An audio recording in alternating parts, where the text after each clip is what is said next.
All right, welcome back. World History. This is Unit 3, Video 4, and we are finishing up some of our ancient Near Eastern early civilizations. So we are picking up with the Assyrians today. The Most High ruleth in the kingdom of men, and giveth it to whomever he will, and setteth up over it the humblest of men. That is from Daniel 4:17. God uses the nations to accomplish his purpose in history. In the ancient world, God used the Assyrians and the Chaldeans as instruments of judgment on the Hebrew people. And in a similar manner, God uses the Persians to preserve the Jews. Even so, these kingdoms were not excused from the consequences of their wickedness. God's judgment eventually would fall on them too. So, the Assyrians. They created the largest empire the world has seen prior to 550 BC. For centuries, they lived in northern Mesopotamia along the Tigris River, but by the 8th century BC, they had built a vast empire that encompassed the entire Fertile Crescent, Egypt, and part of Asia Minor, which is like up where Turkey is. Nineveh, the city built by Nimrod shortly after the flood, became the capital city of the empire. The Assyrians were indebted to the previous Mesopotamian cultures, their gods, language, arts, architecture, science, lit, they all used them and adapted them from the Sumerians and the Amorite cultures. The Assyrians preserved many contributions of the earlier civilizations and spread these accomplishments throughout the ancient world by military conquest. The Assyrian military was unmatched by any other civilization of that day. The Assyrian army was equipped with iron weapons, siege towers, battering rams, the cavalry, archers, spearmen, you name it, they had it. And they were all well trained, and they wreaked havoc on the people of the Near East. They terrorized nations with the threats of destruction, hoping to gain their submission without the use of force.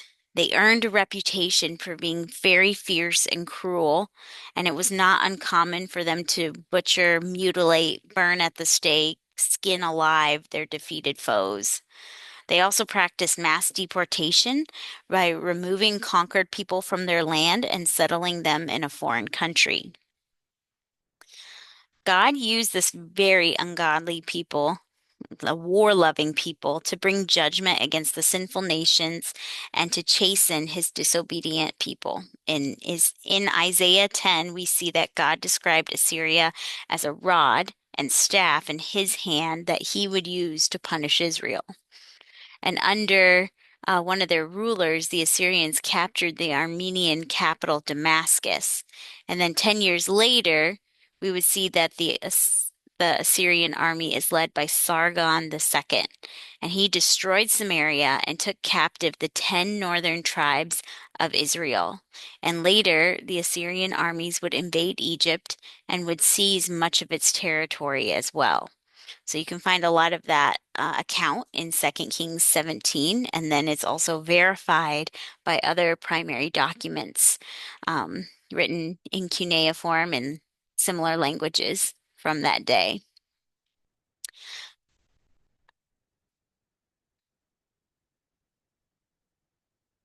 The Assyrians did not acknowledge God and were not aware of his workings. And they became very arrogant because of their conquests. And under Sennacherib, they tried to take Jerusalem during the reign of King Hezekiah. And as the Assyrians prepared to take the city, the agents of Sennacherib standing outside the, wait, sorry. They tried to take Jerusalem during King Hezekiah's reign, and as they prepared to take the city, the agents of Sennacherib, standing outside the walls of Jerusalem, boasted of the Assyrian army's conquest and might. We see this in 2 Kings 18. But God, through his prophet Isaiah, declared, I will punish the fruit of the stout heart of the king of Assyria and the glory of his high looks. For he hath said, by the strength of my hand I have done it, and by my wisdom, for I am prudent. So he was giving all the glory to himself. God sent the angel of the Lord, who killed 185,000 men of Sennacherib's army as they slept. We see all of this in 2 Kings 19. Sennacherib went home in defeat and was murdered by two of his own sons. And even though the Assyrians were among the most ruthless people of the ancient world, God showed mercy to them. God sent Jonah to Nineveh to preach repentance. Arise and go to Nineveh, that great city, and cry against it, for their wickedness is come up before me. God says to Jonah. And as this heathen city turned from their evil way, God turned away his wrath. What a great example of God's mercy and the two sides of his holiness. The people of Nineveh, however, eventually did return to their wicked ways, and God's mercy turned to wrath. In Nahum 1 through 3, we see that the Chaldeans and Median armies destroyed Nineveh and brought the Assyrian Empire to an end. 612 BC. So they have quite the timeline. And that's why I put a timeline here on the PowerPoint so you can kind of see where the overlap is and who was alive when. So it's like, oh, Jonah, Isaiah, Jeremiah, Ezekiel, Daniel, they were all pretty much alive at the same time or one right after the other. And that goes with these different empires we're seeing, the Assyrian, the Babylonian, and the Persian. So just kind of some context for you. Um, this picture to the very far right, it's a tunnel situation. That is Hezekiah's tunnel. And this was the backup way, the way that Hezekiah planned to take care of Jerusalem during the siege. Now, it didn't end up needing to happen because the angel of the Lord came and won the battle for them. But they basically, the norm was to have a siege on a city to take it over. And the first thing that you usually run out of is water. And so, King Hezekiah made sure, was basically ensuring that they had a water source and a route of escape outside the city walls. So it was originally um, connecting the Gihon Spring to the Siloam Pool. And the Siloam Pool, this is just kind of a fun side note, that is where um, the story of the angel coming and touching the water and the man getting down into the water and getting healed, that's the pool that it takes place at. So, just another time Siloam Pool is mentioned. And today you can go to Israel and you can still walk through Hezekiah's tunnel. It was both a water source and an escape source if they needed it. They started on two different ends and they carved their way through to that meeting point. So, really cool spot in Israel that you can still go see today.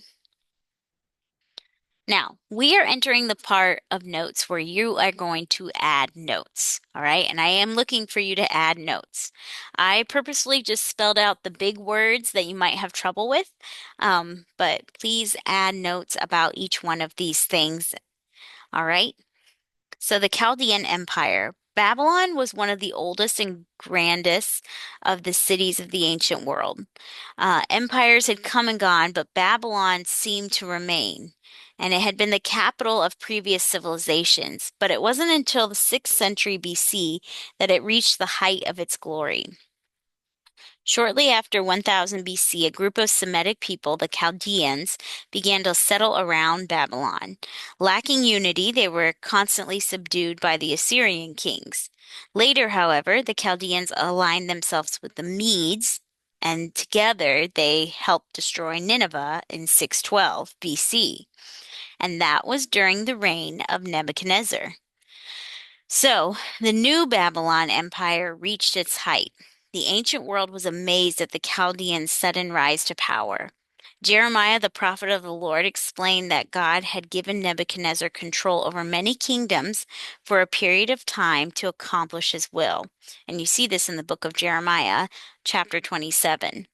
God used Nebuchadnezzar, whom he called his servant, as like see my quote fingers there, servant, to punish other nations for their disobedience to him. And so, for example, in 605 BC, Nebuchadnezzar defeated the Egyptian armies under Pharaoh Necho, who tried to conquer Syria and Palestine. Likewise, as previously stated, God allowed Nebuchadnezzar to destroy Jerusalem. The dispersion of the Jewish people is known as the diaspora or the scattering. And under Nebuchadnezzar, the Chaldeans briefly became the masters of the Fertile Crescent. So Nebuchadnezzar is probably um, the biggest, most powerful ruler of the Chaldean Empire. The diaspora was the scattering when Nebuchadnezzar destroyed Jerusalem and the Jewish people scattered everywhere in the world, which is why you find Jewish people literally everywhere today in every country. There's even Jewish African heritage that goes back to the Chaldean Empire's time because of the diaspora. It's pretty crazy. Now, the Chaldeans continued the interest in astronomy that had been popular during the Amorite civilization and made additional contributions to that field. They charted a lot of positions of planets and stars and constellations and things like that. Um, and we see this, but so they did good things, but they also accepted the belief that the position of the sun in the relationship to the stars and planets influenced human destiny. And that's where we would say, no, we don't agree. Astronomy good, astrology bad. And from the book of Daniel, we learned that the wise men that they had were actually astrologers and magicians and sorcerers, and they held a really important place in the Chaldean society. And so the king often called upon them for advice. We see that in scripture. You guys remember when we read about Belshazzar? Who did he call? He called the wise men, aka the astrologers, magicians, and sorcerers. Um, they claimed to have the power to interpret dreams and to tell the future and interpret signs. But these wise men, so-called wise men, they were actually false prophets. And time and again they proved themselves unable to interpret the king's dreams. We see this in Daniel 2, and Daniel 11. So on one occasion, Daniel came before King Nebuchadnezzar and said, "The secret which the king hath demanded cannot the wise men and soothsayers show unto the king? But there is a God in heaven that revealeth secrets and maketh known what shall be in the latter days." And then we have at the end of the book, we see it again with Belshazzar. So the glories of the Chaldean Empire under Nebuchadnezzar and everything, they did not last even a century. Um, Nebuchadnezzar learned of God's power from the Hebrew captive Daniel, but he viewed his accomplishments out of the heart of pride. And that is, and for that, God judged Nebuchadnezzar for his pride, and the Chaldean king temporarily lost his throne and became like a beast of the field until he recognized the folly of his pride and acknowledged the greatness of God. Then, under Nebuchadnezzar's successors, Babylon, which had been as said in Jeremiah 51, the golden cup in the Lord's hand became an object of God's wrath. This mighty empire, with its seemingly invincible capital, fell in one night. Did you catch that? One night. The co-ruler of the empire, Belshazzar, had made a great feast. He used the golden vessels taken from the temple of God in Jerusalem to toast the pagan gods of the Chaldeans. And amidst this drunken revelry and nastiness, fingers appeared and wrote on the palace wall in a cryptic inscription. And Daniel was called in, and he was the only one that could help.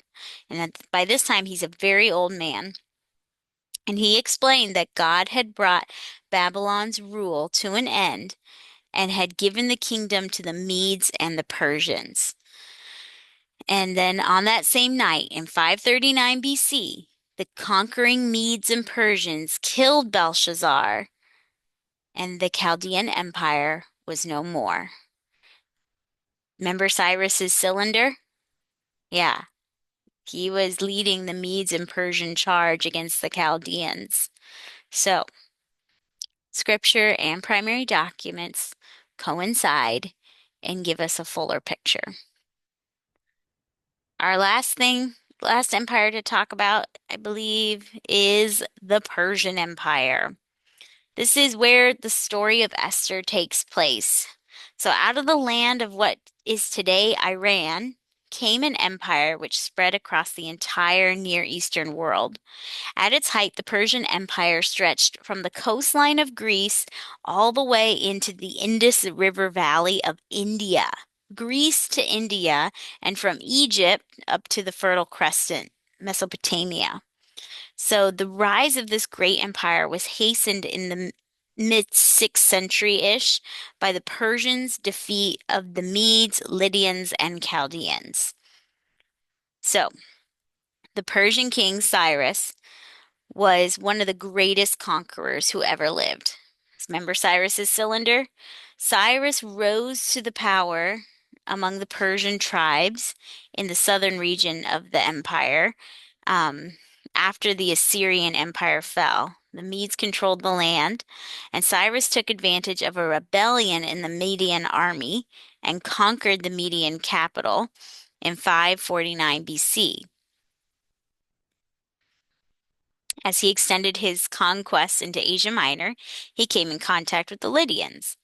The western regions of Minor bordered the Aegean Sea, and it was the homeland of the Lydians. And they had a lot of rich resources. They were especially known, the Lydians were known for their gold. Um, and this land was supposedly the king of Midas. If you've ever heard of King Midas's gold touch.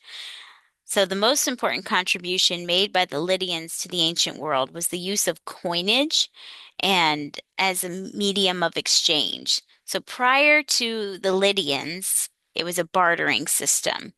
You would exchange one commodity for another.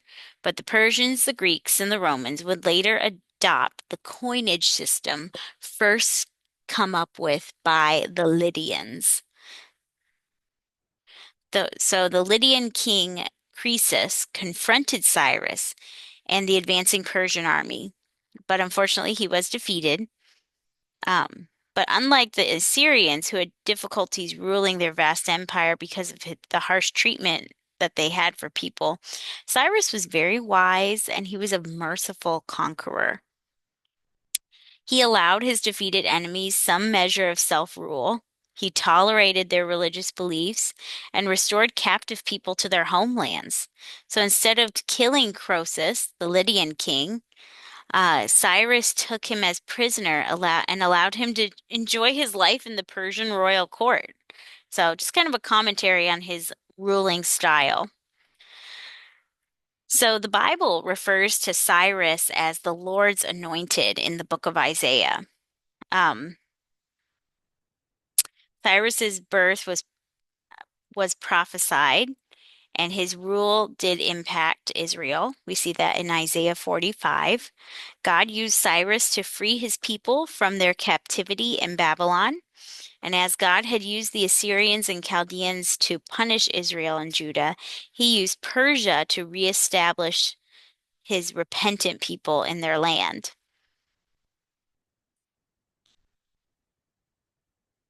Just a second here. Lost my place.